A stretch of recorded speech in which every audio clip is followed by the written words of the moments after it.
Hello po, good afternoon. Ako po si Gagora, si Ate Gagora. Welcome po sa aking vlog.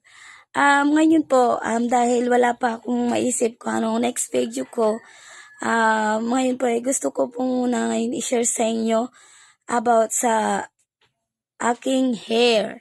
Kung napapansin niyo po siya, medyo bagong tubo po siya kasi nung last year, nagkasakit po ako tungkol sa kidney. Then, ang side effect po niya, naglalagas po yung buhok ko. Yan, nakikita niyo po yan.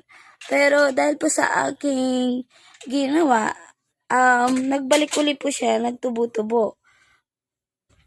Yan, okay po. Nakita niyo po, diba? Yan.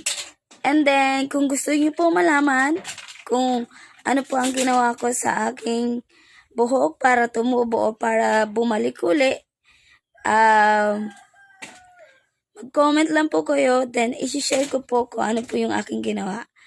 Then, thank you po. Bye-bye.